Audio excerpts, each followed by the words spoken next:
Welcome back, everybody, to another After Action Report. My name is Joshua Joshi Howard, and today we're going to be talking about Throwdown at the Campground Round 2, a teams event taking place just south of Seattle, Washington. It was five-man teams hosted by Deep Strike Gang, so big shout out to Deep Strike Gang and all the guys that I've been playing with up in this team for having me on this roster once again. It was it was an interesting event. So I do want to preface this before I get into the rest of it. Um, Firstly, it was run great. It was a little, it was pretty cozy. A lot of the tables were pretty close together, but other than that, they were providing food and breakfast, and I think there were drinks available, and it was just a really good atmosphere overall. So I do want to give a shout out to them. The other big thing about this that I do want to establish is I was told in the lead up to this event that as part of the hosting teams, Deep Strike Gang sent two teams, and then there was also a third freelancer team that was put together at the last minute. It is rude for Deep Strike Game to try to win the event, so just kind of keep that in mind, as it was not. We were not taking it, or at least I was not taking it as seriously as some of the other teams events that I have gone to in the past. That said, you've probably noticed by now that I am not on stream at all. You do not see a camera. I am a little bit sick. I've got a bit of a head cold. I don't really want to put myself on camera and just have that little bit of an extra stressor to myself right now while I'm working through the painkillers. I'm doing okay. Everything else is going all right. Just a little bit sick, so that's the big reason why. With that, let's go ahead and get into the list that I brought to this event. So, as people who have been following this channel for a little while know, I have been trying to get Mechanized Assault to work a little bit more over and over again. I played about, I'd say, like a dozen games of Mechanized Assault in the lead up to my previous GT last weekend, or 2 weekends ago, however long ago it was, and I couldn't get it to work the way that I wanted to, and that was frustrating to me. I borrowed this list from John Winter Russell, one of the best Canadian guard players, and and this is just a straight copy of the list that he's been talking about and doing some practice with. It definitely, one of the big things I will say about it is it definitely feels better to play this style on WTC terrain than it does to play on Games Workshop terrain. One of the big reasons for that, and we'll get into it as I talk about the rest of the list, is that the staging points for your transports and where you can send your guys out of the transports is a lot closer on most WTC terrain pieces. You can hide the transports in places where your guys can go out, whereas on Games Workshop terrain, what you tend to see way more often is you have to sacrifice the transport as well when you're actually going to remove somebody from their natural objective and trying to shoot them off. You have to send the transport as well because the guys do not have the movement on their own, even with the disembark, in order to get a lot of the angles that you need. So with that in mind, I do think that this list makes more sense to play on WTC terrain than it does on Games Workshop terrain. But if you can get it to work for you, that's great. Other things to kind of think about with this kind of list, there is another Mechanized Assault list that Robert Moreland has been playing, where it's running I think it's 5 normal Tauroxes and 3 Taurox Primes, which I think is interesting. It has no tanks at all. So it is a very different take on the Mechanized Assault. He's been having some decent success with it, going 5-2 at, I think it's called Show Me Showdown. It was like a 150, 200 player GT that took place down in, I think it was Texas. Anyway, this is the list I ended up bringing to this event. It was Mechanized Assault, like I said. It is Gaunt's Ghost, who is the Warlord. 1-2 Military Tempestus Command Squads. I think this is the one thing I did differently than John Winter Russell. I swapped out the regimental flag, or the banner, for Hotshot Volley Guns for that little bit of extra punch. And I don't think it ever... Maybe it came up once. There might have been one time where having the banner would have been a meaningful difference as compared to the gun. I had 2 Rogal Dorn commanders, Ursula Creed running around by herself in every single one of my games, but if your opponent has indirect and can just ping her off, something to think about.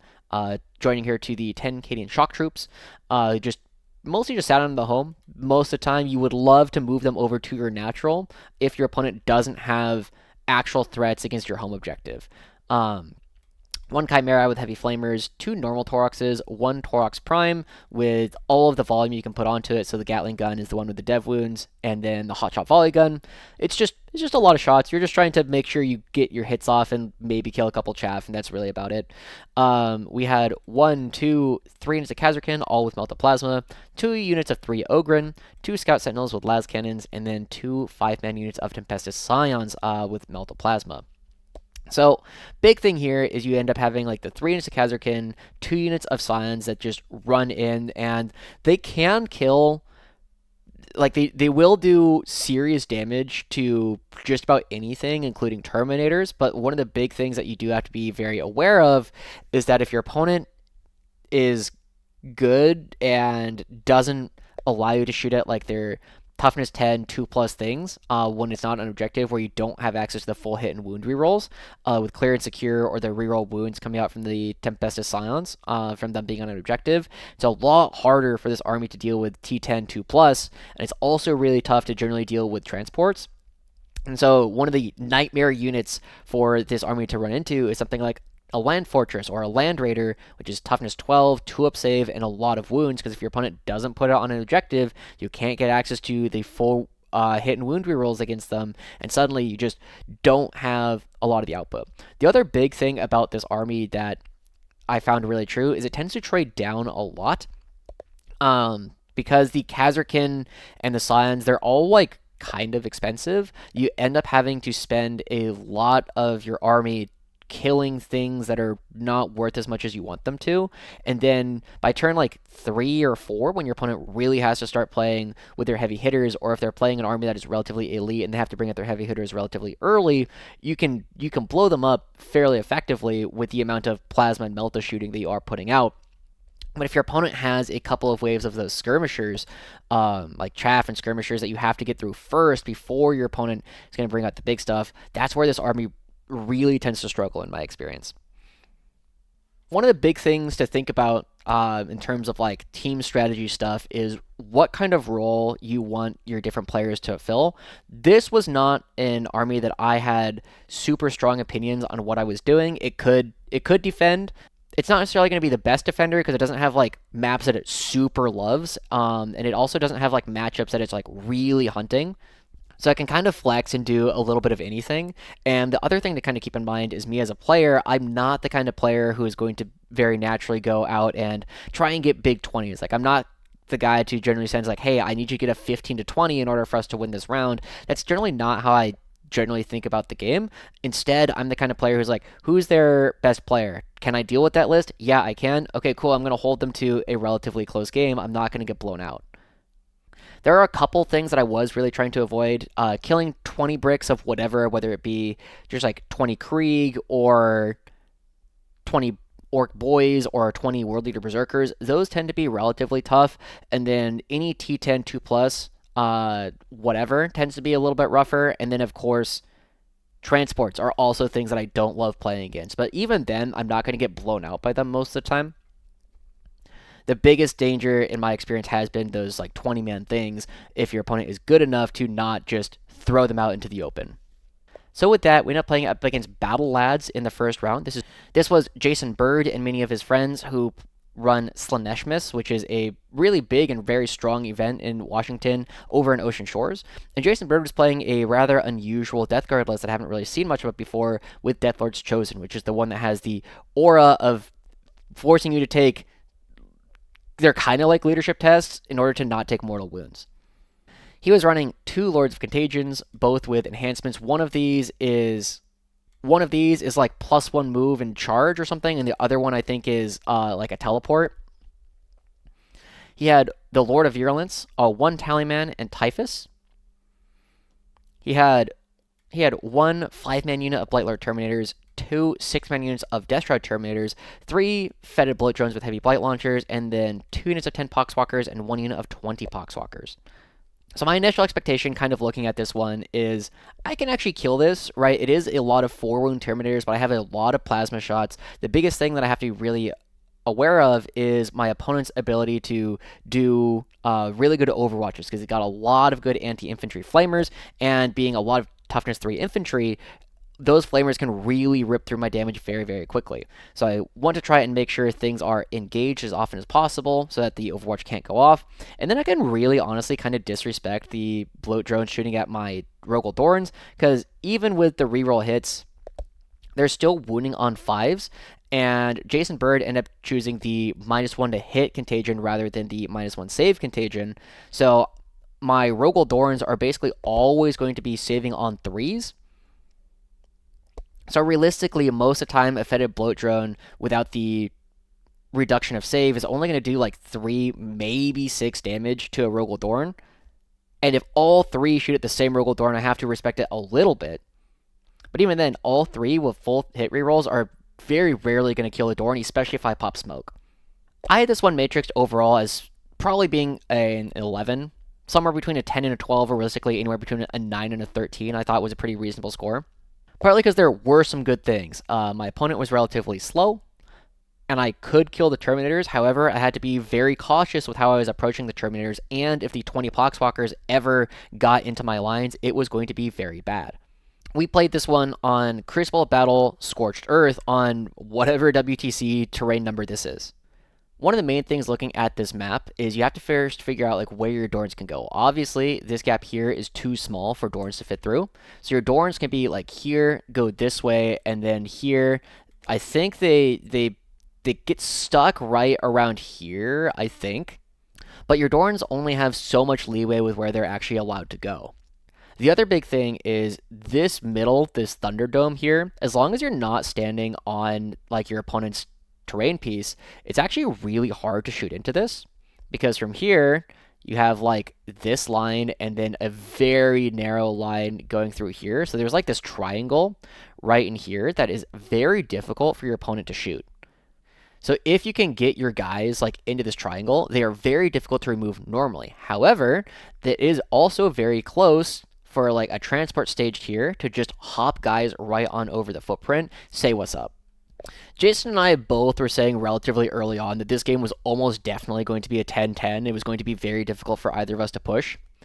So instead of talking about the nitty-gritty of the game, I think one of the biggest thing I can do that's useful here is actually talk to you guys a little bit about what I could have done to potentially try and make this a bigger win for myself. So the major threats my opponent had were a unit of Terminators. I don't remember if it was Death Shroud or Blight Lords, but unit of Terminators over here.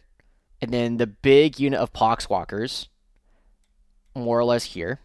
And these Poxwalkers were going to run up the middle. He was going to have at least one unit of Terminators come over this way, and then one unit of Terminators come over this way.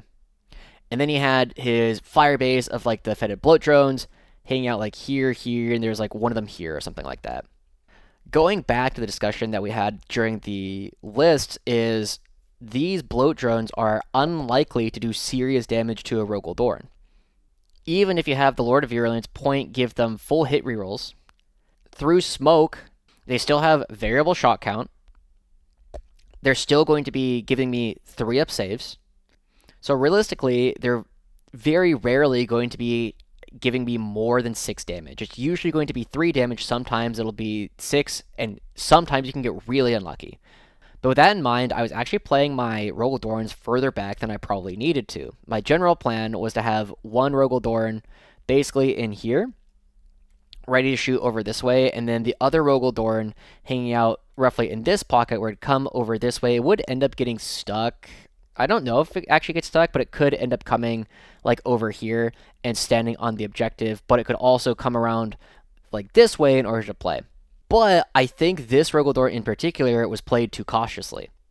If I had been more aggressive with this Dorn, maybe on turn 2, but honestly it could have been as early as on turn 1. If this Rogal Dorn comes out and is able to stick its barrel out something like this, so it's on the objective, it not only is contributing a lot of OC, but if I have like a Chimera here and or I send like guys out as like a screen to be off of the objective to prevent any opportunity for my opponent to pile and consolidate into the Dorn, or at least make it very difficult, this Dorn over here is contributing 5 OC to this point.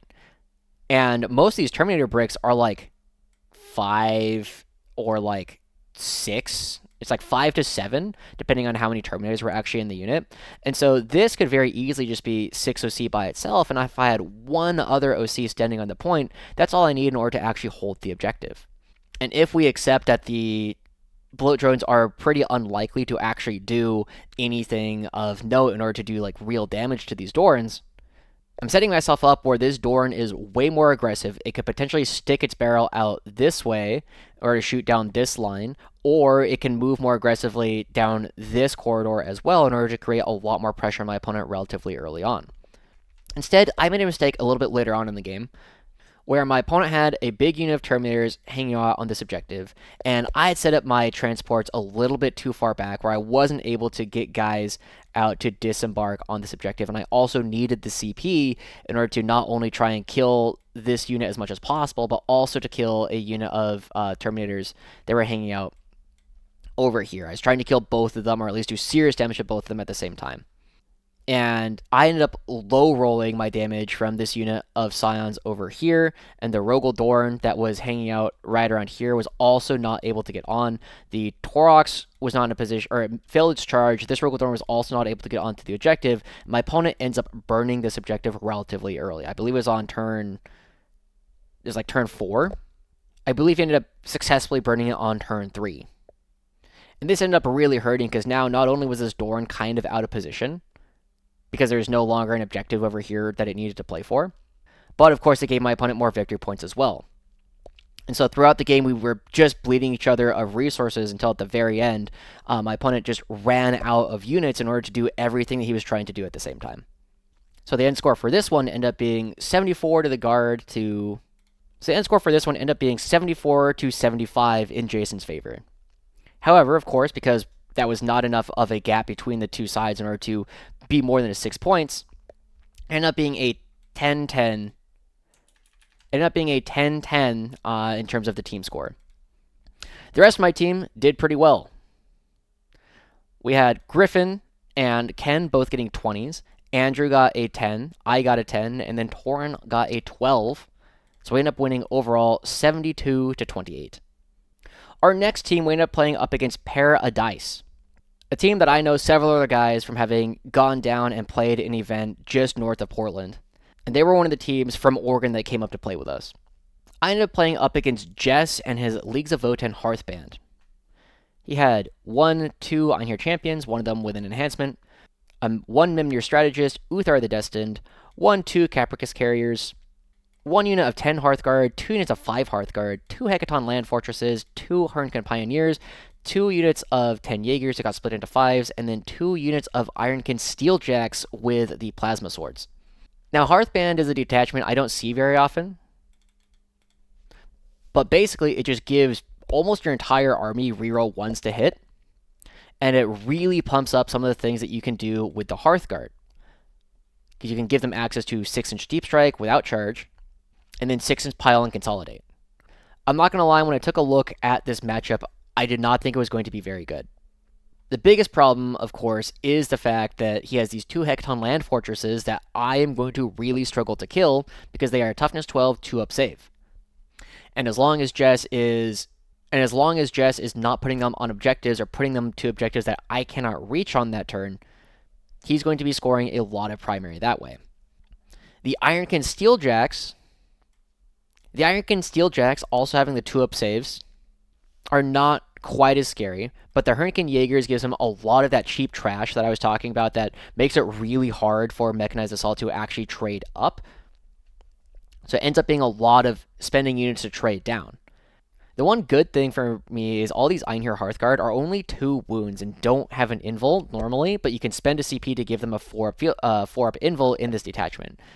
But that means that every failed save is a dead Hearthguard against all the plasma that I'm putting out.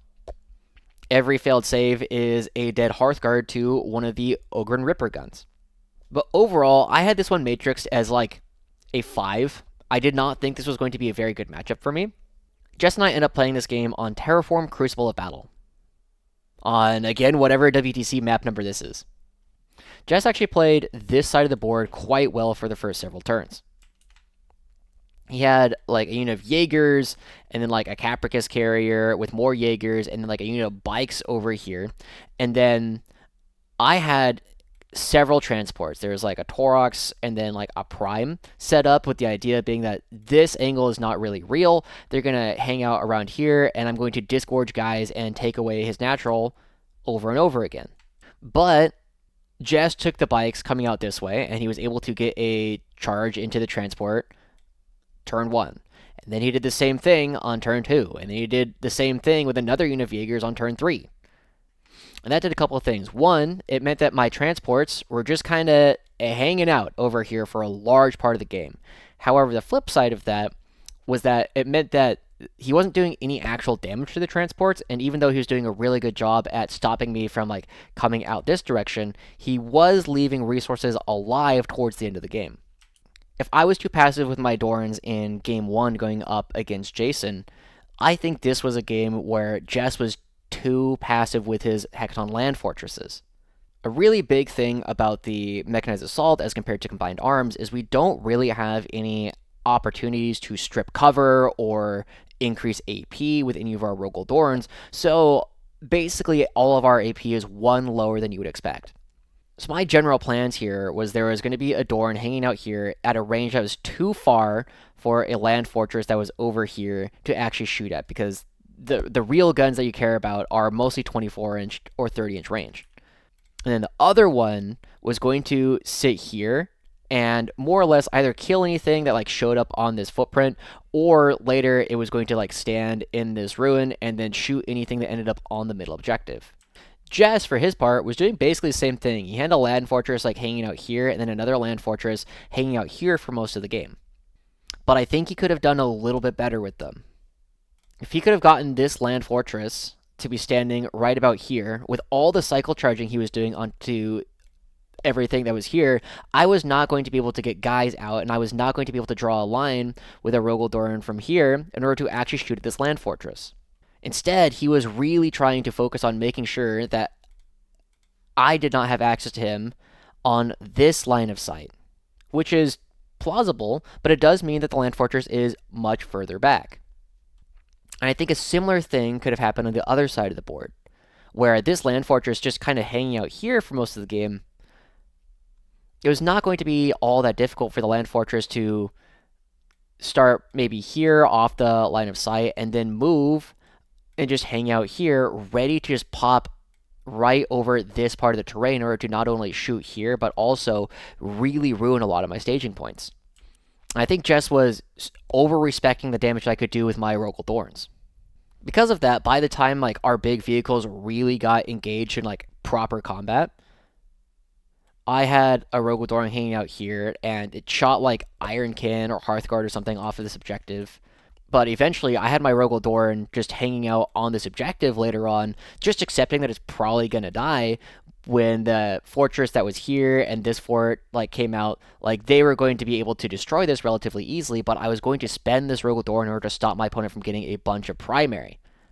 Eventually, towards the end of the game, I still had like a unit of my Taurox Prime and Scions, had basically spent the entire game kind of hanging out over here, either getting cycle charged or getting stuck behind other transports.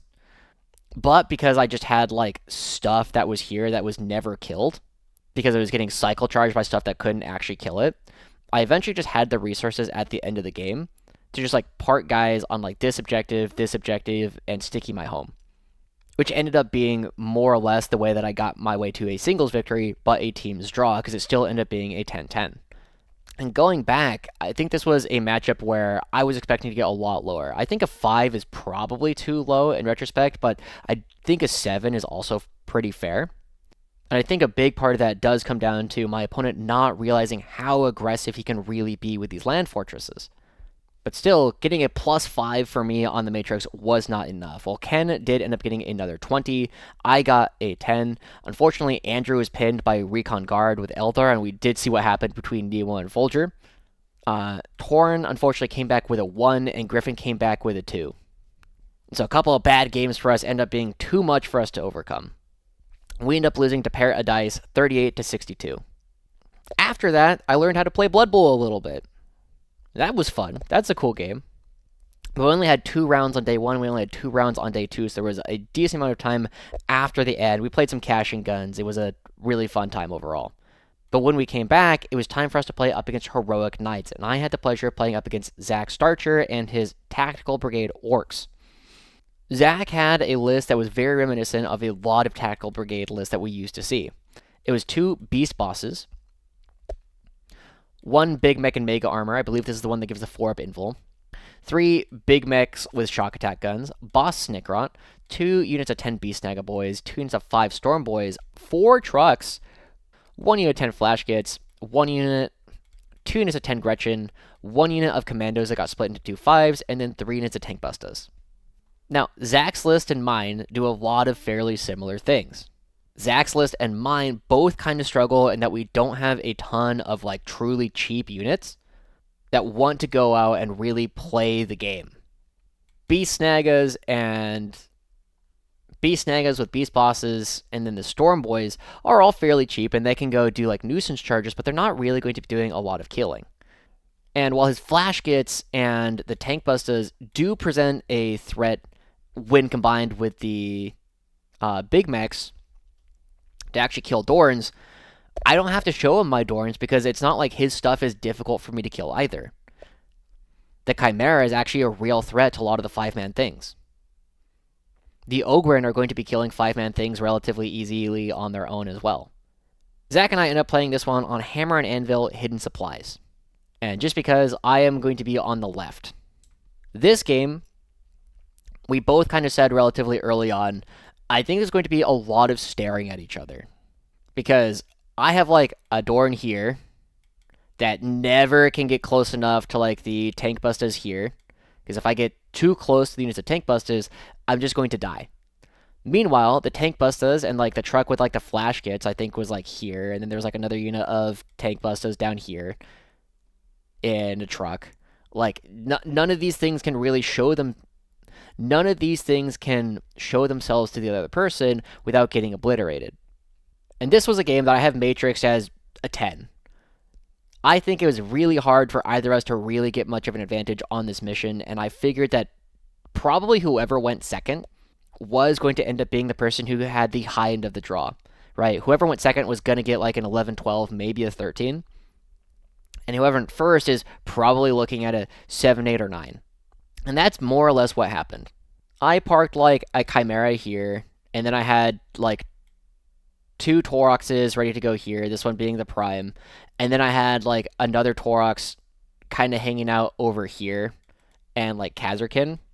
And Zach had like a truck here, and then like Tank Bustas here, and like Flash Kits here, and like another truck over here, and we kind of just looked at each other for a lot of it and just like sent out trash back and forth.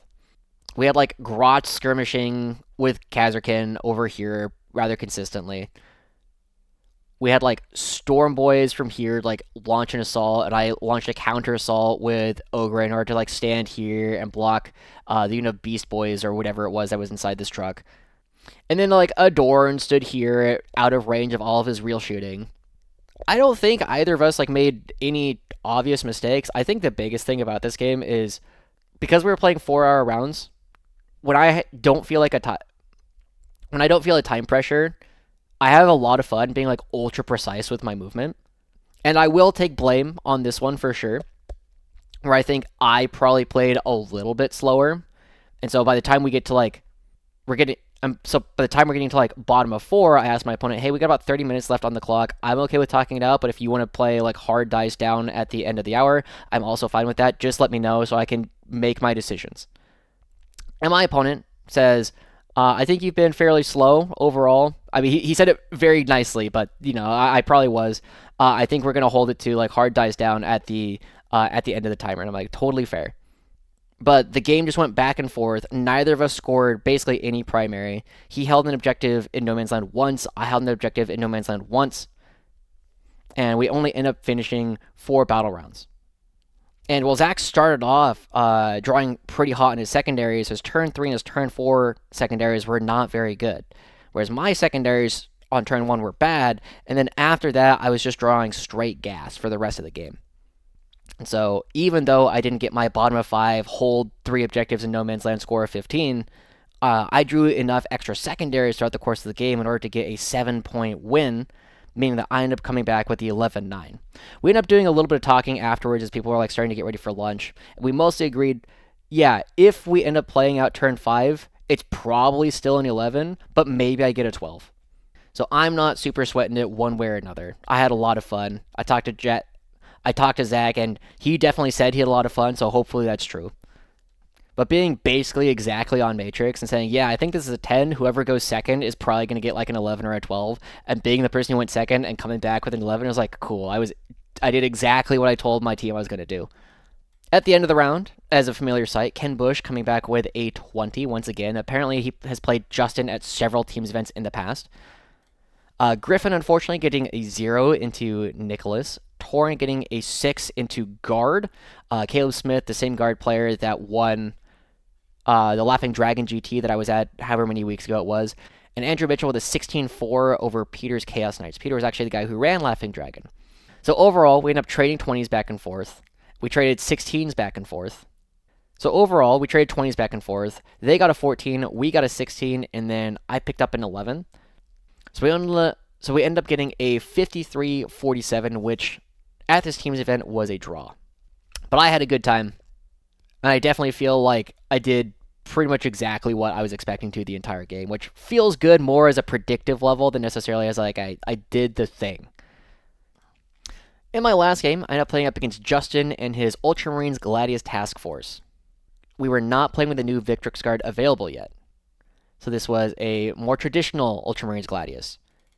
It was Captain with Jump Pack, Librarian and Phobos armor with the Artificer armor, a Lieutenant with Combi Weapon, Robuda Gilliman, Intercessors, 1 unit of 5 Intercessors with Jump Packs, 2 Ballistus Dreads, 1 unit of Incursors, 1 unit of Infiltrators, 1 Redemptor Dread, 1 unit of Scouts, 1 Stormspeeder's Hammer Strike, the one that strips cover, and then 2 Vindicators. This looked okay for me. It was the kind of thing where it is a lot of T10 2+ between the Ballistas, the Redemptors, and the Vindicators, so like I'm going to have some trouble actually punching through them. However, all of the Marines are just going to die really, really easily. I have a lot of Plasma, I have Meltas, I'm going to get +1 to wound on a lot of my las guns. So I can kill all the Marines super, super easily and hopefully force my opponent to play with the heavier pieces of his army much faster than he wants to. Justin and I played the last game of the day on Search and Destroy, Take and Hold. One of the things about this map being on Search and Destroy is this angle is very powerful, as is this angle, because of the ability to just start something here, relatively safe, move out here, start something here, move out relatively safe, and just kill things right off the bat. And if you want to dodge the sightline, you actually have to deploy a lot of stuff relatively far back here, but then that also, you very quickly start running out of space. But you also very quickly start running out of space in terms of what you can actually hide, because it's still like that, right? It's not hard to draw this, and so you don't have a ton of space that you can actually hide things. There is a little bit of relatively good space that you can get, like, there's like a triangle here that's pretty hard to get, partly because this is a pretty long angle. Other than that, everything else, like if you're trying to deploy back here, it's just too far back for most of your army to really play the game if you're deploying all the way back there. And I had a Chimera here, my Taurox Prime like right behind it. I was able to squeeze Kasrkin like right in here. I put 1 Taurox and then a Rogal Dorn over on this side. I had another Rogal Dorn hiding in here with a Taurox right there. My idea was like I wanted to get the Taurox around here where it could like scout this way if I went first and scout backwards if I went second. One of the things here is that the Taurox is tall enough and there's like a crack like right here that you could potentially like shoot it down this angle, which is not always true on most WTC terrain that I've played. But Justin took a Vindicator, put it here, and the Vindicator being just a very short tank, it was relatively safe. This crack that was like here was nowhere near as meaningful, and he just decided to deploy Ballistus on the line as well. And then when Justin went first, he just took this Vindicator, came out this way, this Ballistus just like hung out here, and this Ballistus just killed the Chimera straight up. And then the Vindicator killed the Taurox Prime straight up. So I'm already in a spot where a lot of my central firepower is significantly mitigated because I don't have that +1 to wound anymore, and I've lost a lot of my mobility. And the challenge becomes, if I can kill both this Vindicator and the Ballistas immediately afterwards, the trade becomes like nebulously worth it, because after that, there's not a lot like over this way that Justin can really send in order to gum up my ability to play the game on this quarter of the board. So the Ballistas here and the Vindicator hanging out over here, my general plan was I was going to take Kasrkin. They were going to kill scouts that were like here. This Taurox was going to run over here, try and deny this for a turn, because there was like a Combi Lieutenant, and then like, I think it was Incursors that were over here as well. That was all my opponent had put on the objective. And I was going to take the bottom Dorn, who was no longer safe, with like a Vindicator, a Redemptor, and like a Ballistas over here that could all like come over this way with Devastator Doctrine and just kill the Dorn. I was going to sacrifice this Dorn by moving it up, take this Dorn, move it up as well, and my goal was that I was going to try and kill both of them that way. The fact that I am telling you this story now probably gives you an idea of how that actually went. So the Taurox came over here. And one of the cool things about the clear and secure stratagem is that you target one of your own units, and then anytime they make an attack on something on an objective, they get full hits and wounds, rerolls. And so when I took the unit of Kasrkin out, we actually got to see part of the reason why it's really good when you're just trying to trade and clear things really effectively. Because this unit of Kasrkin, when it came out, killed all of the Incursors, and it also killed the Combi Lieutenant. That went great.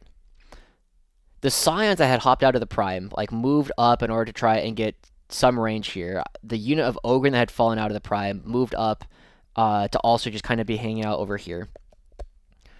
This Taurox realized that it was relatively safe to come out this way and just drop a unit of Kasrkin, like, right in here, and actually dropped Gaunt's Ghosts on this objective to, like, string out this way in order to make sure that even if Justin had taken like his Vindicator that was here and like moved it back, or the Redemptor or whatever, and shot the Kasrkin and the Taurox off, that I still had Gaunt's Ghost on the objective to make sure I would still get my primary.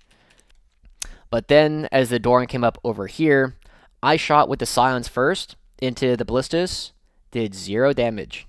I took the Ogryn, shot next, did 0. This one is not that surprising. The Kasrkin here, we did end up killing the scouts. Then I took this Dorn, shot almost everything into the Ballistas, did 0 damage to it. Then I took this Dorn, shot the entire thing into the Vindicator, and I did like a little bit of damage. I think I did like 4 damage to it, or maybe like 6 damage. It was not a lot. And so at this point, I'm like starting to panic a little bit, because I've spent 2 Dorns, a unit of Scions, a Scout Sentinel, a unit of Ogryn, and done like 4 damage to 2 vehicles. So I go, okay, well, at least the Ogryn that are like standing here, the Ogryn can at least charge the Ballistas. I know it's Gladius, so he can like fall back, shoot, and charge if he really needs to. We can take this unit of Kasrkin and try and kill the Vindicator, because at least I'll have +1 to wound. The Kasrkin just annihilate the Vindicator. Like, I hand him like 7 plasma saves, and he fails like 6 of them. Like, it just died. Then the Vindicator exploded and did the first bit of damage to this Ballistas. So this Ballistas had taken 1. I'm like, okay, cool. Start of the charge phase, I throw a Meltamine, did 6 to the Ballistas. Charged the Ogryn in, did no damage to it. But, like, suddenly the Ballistas is, like, reasonably close to dead in a very roundabout way. I didn't throw a grenade over here because I threw a grenade into the Combi Lieutenant on the other side of the board. But the fact that the Ballistas is still just like chilling here with like Ogryn in combat with it, and I have like a unit of like Kasrkin here with one of my 2 Tauroxes that are alive, because the other one like over here is about to die. Like, this is going to be my last Taurox left. Suddenly I'm in a position where I have lost most of my mobility on the board. Most of what I'm going to try and do from here on out is going to be relying on just trying to play for this triangle, accepting after I get my opponent off this objective once, I'm never doing it again. And I accept as long as I score like 10, 10, and then maybe a 5, and then hopefully a 15, at the end, or like at a 10 or a 15, I'm going to be doing okay because my opponent is going to get a 5 and then a 10, and then after that, like a 10 or a 15, and then a 10 or a 15, depending on how other things go. But realistically, probably like a 15 and then a 15. So my opponent's going to get like 45 primary, and I'm going to get 10, 20, 30. I'm probably going to be somewhere in the neighborhood of 35 to 40 primary is my expectation of how it's going to go. And then we're probably going to be about equal on secondaries. So in my mind at this point, I'm like, okay, I'm probably looking at like an 8 or a 9 from this position. It's not great, but I told my team I was probably looking at like a 10 or 11, so getting like an 8 or a 9 is like not that bad. Rest of the game kind of goes back and forth. He ends up just like super obliterating this Dorn, and I end up taking enough time over here. I have a funny rapid ingress over this way, come threaten the intercessors on his home objective, which forces the captain with jump pack to rapid ingress over here.